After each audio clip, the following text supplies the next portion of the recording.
This guy is making things more expensive out across the country when it comes to grocery prices, when it comes to housing prices, when it comes to anything you can think of. He's just making it worse. So I think we need to stick to that message.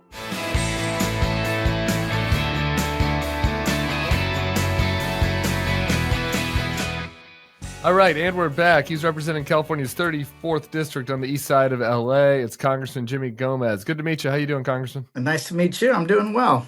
I've noticed on social media you've been getting a little spicy out there, and I'm looking for more spice from the Dems. And so I'm just wondering, biggest picture, what's your take on the kind of best messaging and strategy right now for the party pushing back on Trump and Musk? I think the best messaging is an economic message. This guy is making things more expensive out across the country when it comes to grocery prices, when it comes to housing prices, when it comes to anything you can think of. He's just making it worse. So I think we need to stick to that message. This is a guy who said he was going to lower grocery prices on day one, and he hasn't done that. He's actually made things worse. So I tell people, you gotta focus on where people are at, and that's that people are still struggling.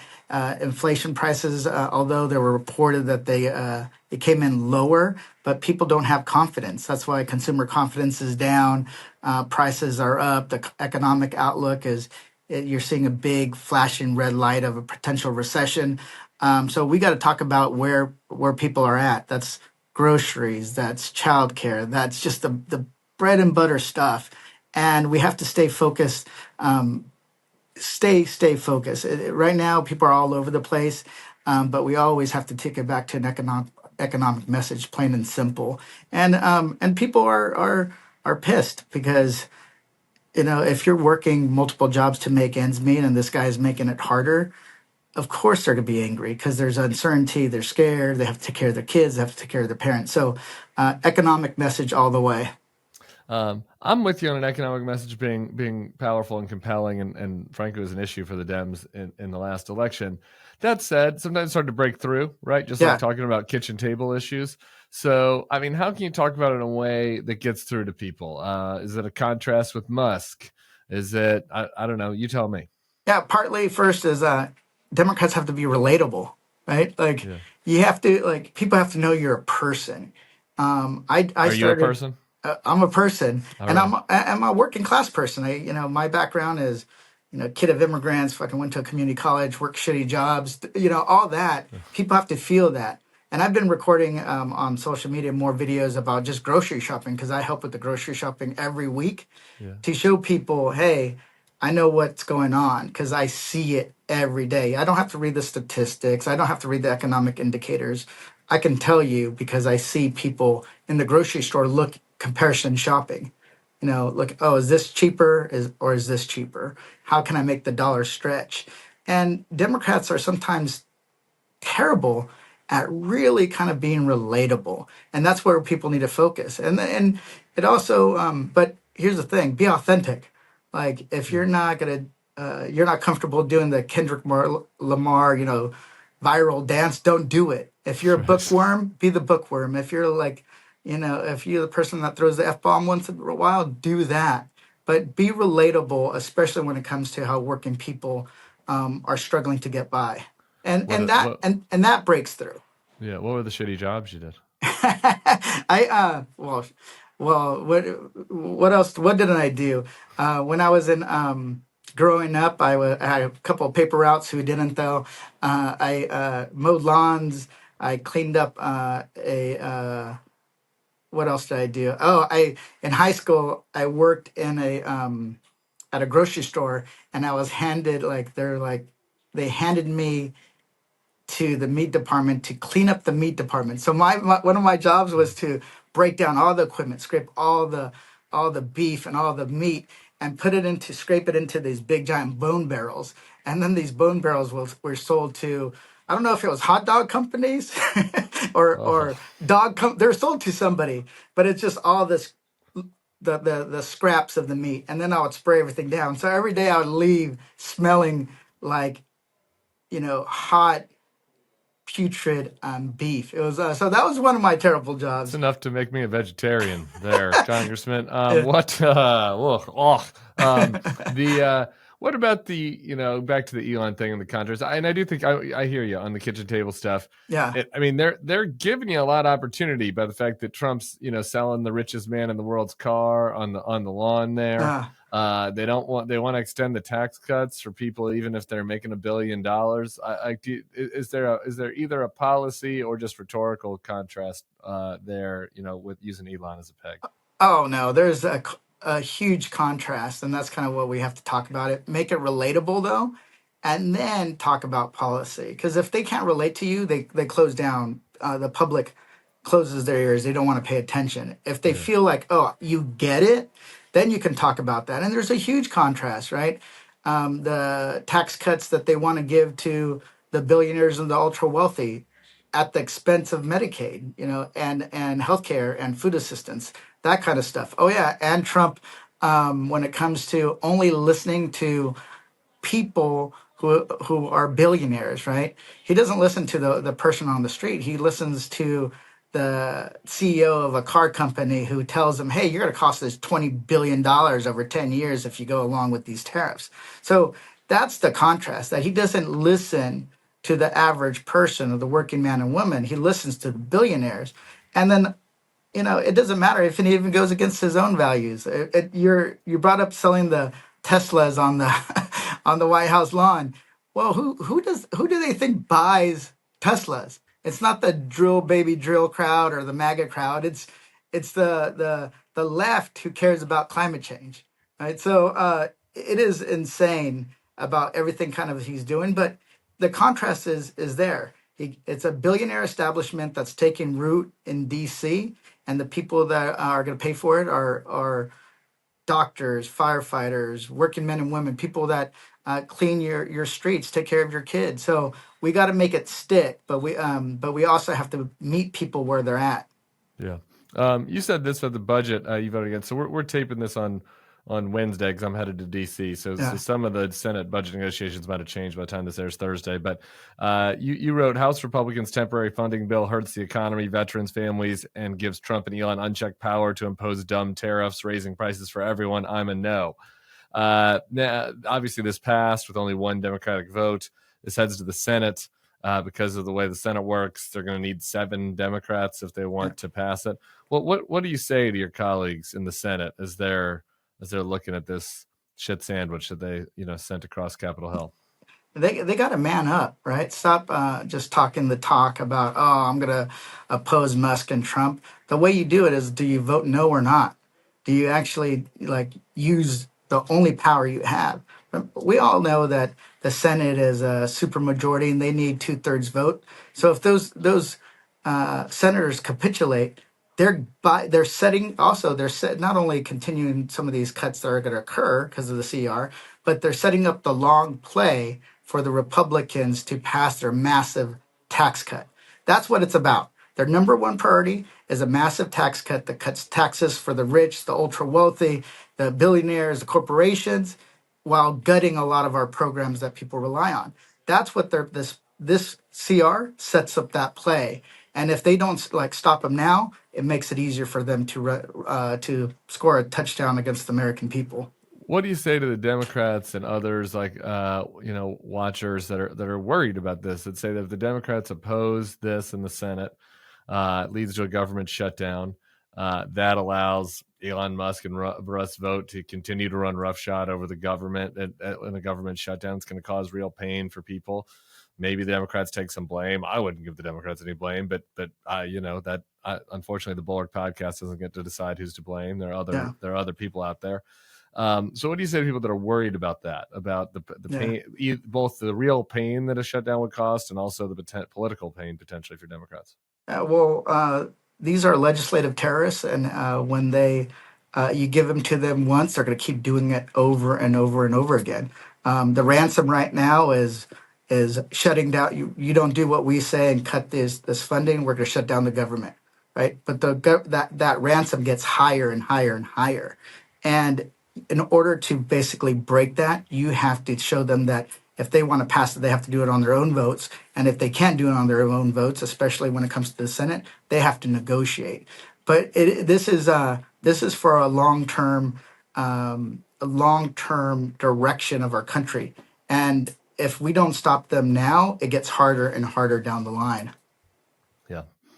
I'm with you on that. I don't know though. I think that I think that there's going to be some weak knees over there in the Senate. We'll see how it goes. It is the Senate. I wanted to ask you about Democrats' struggles with Hispanic voters in particular, but also Asian voters. Your district is a huge majority Hispanic and Asian voters. I think it's only like 10% white voters. Harris lost 13 points versus Biden on net in your district.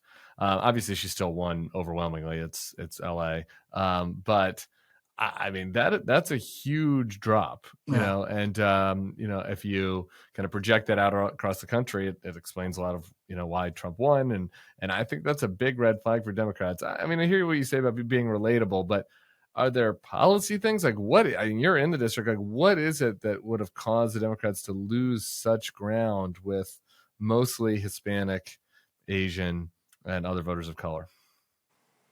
Great question. One, when this has been occurring over numerous cycles, I know my consultant and different people, and including myself, try to warn the Democratic Party. You're losing Latinos. You're losing minorities. You need to start talking about these issues. But people always think, oh, they're part of our base. They're part of our base. But when you stop talking to people about the issues that are first and foremost on their mind, you lose them. And when it comes to Latinos, when it comes to, I would say, even working class whites, it's a lot about affordability. We weren't really doing anything when it came to housing issues. We weren't doing anything to childcare, and that's what they care about. They care about like these folks. I would have consultants at the same time show me polling, and they're like, "Hey, Latinos care about climate change," and I would have to be reminded them all, yes, they care about climate change, and they're glad we're doing it, but it's not the main issue that they're going to vote on. Right. They're going to vote on. Not if it means they're paying $20 more at the pump every time they go, right? Yeah, exactly. So it's like I've had this discussion with consultants. Oh, they care about pro-choice, so we're just going to do one message about being pro-choice, and I'm like, yes, but their first issue is my kid is not going to be able to buy a house in the same community that I live in. We can't afford rent. We're barely making making it, especially when it comes to groceries. That's what. So you have to talk about issues that they care about first, right? And it's not saying that they don't care about the environment. Latinos are some of the most pro-environment people around, right? They look at they have a sour cream jar with chili in it, right? They use stuff over and over and over again. Like it's in our nature when it comes to being pro-environment. But when people are struggling and you're not talking about that, that's when you lose them. And that's where I'm like, you can do it all. You can still fight for the environment, protect the women's right to choose.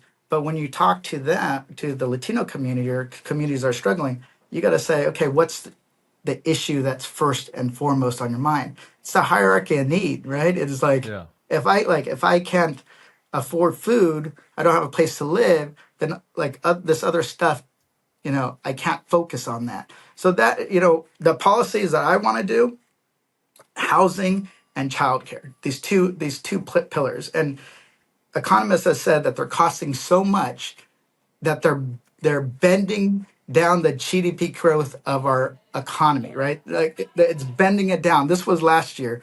Trump is now doing more damage than those costs. But if you want to kind of tackle the economy and affordability issues, you got to do that. Housing is now, Americans are rent burdened across the board, 30% of income towards rent. Childcare, 26% of income towards rent.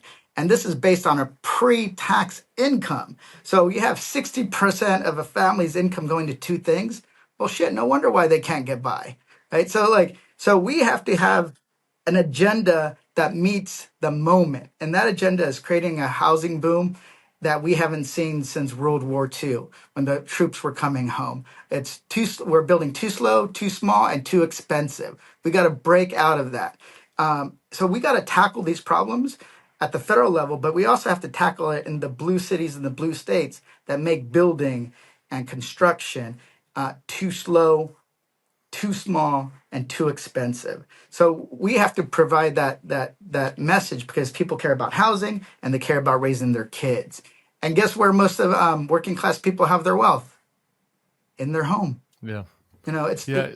You're speaking my language on this stuff. I mean, I'm hooting you from the cheap seats on, getting rid of red tape, making it easier to build, building more.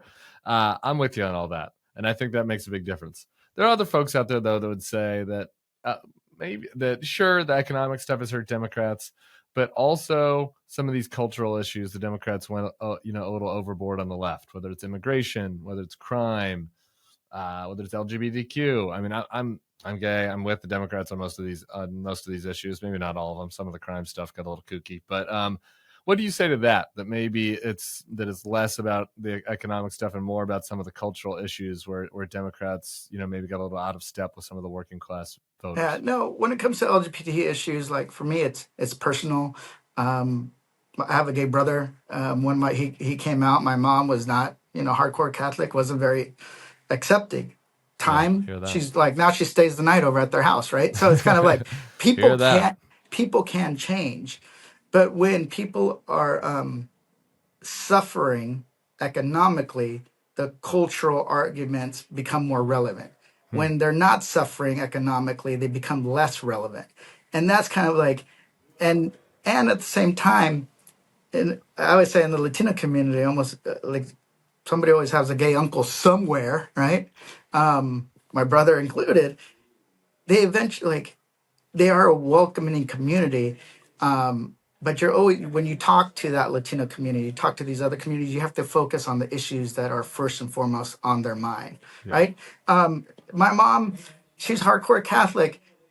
She's for choice because she remembers when in the 70s when I was born and my brother was born, you had to ask before Roe, you had to the doctor had to ask your husband's permission if you can get your tubes tied, right? Like they get that kind of stuff. So no, like the issues regarding cultural issues become more relevant when people are suffering economically and no one's doing anything about it. Real quick, two more things. I think I gotta go. The fires in your district kind of is adjacent to Glendale up there. I'm just kind of curious how you assess how the recovery is going, and whether you think they're how you kind of score out the blame game here as everybody's trying to figure out how this got so out of hand. Yeah, no, there's recovery going on, but the devastation was severe. Like I've never seen anything. I took a tour of Altadena. I didn't because it's the closest to my district. When it comes to the blame, like, oh, we got to just be sober about kind of what happened and how to fix the problems, right? Was it not enough firefighters? Was it not enough water? Was it not like what happened? Or was like we can do better, right? It's not, don't blame, learn. Let's learn about the mistakes that occurred. And I would say that's just across the board when it comes to governing in democratic cities and democratic states. Like government has to work. Government has to work if you want to continue to push progressive policies. If you flip on the switch of your light and your light doesn't come on, or you turn the faucet and the water doesn't come out, well, do you think people are gonna care that you're combining climate change? No. Right. Like so, good governance allows you to be more progressive. It allows you to take bolder chances on on climate change policies, social policies. But if all of a sudden it's just a train wreck, right? If it's like if they see their neighborhoods are less safe, they're dirtier, they're like people don't think that necessarily the firefighters or the police officers or the water is going to get is going to work when you want it to, you have bigger problems. So the way I kind of see it, and this is what I've been, we need to restore people's faith that government can work, because government oftentimes is the only way you can solve certain problems. I can't afford my own fire department or police department or sanitation department or school district. what most people have to do, we come together to form a government that works, right? So it's counterintuitive, but people definitely need to refocus, refocus on making stuff work. And then also, is it affordable and is it reliable? That's first and foremost. All right. Lastly, I'm annoyed you got Luka. I'm just wondering what the vibes are like for the Lakers fans out there.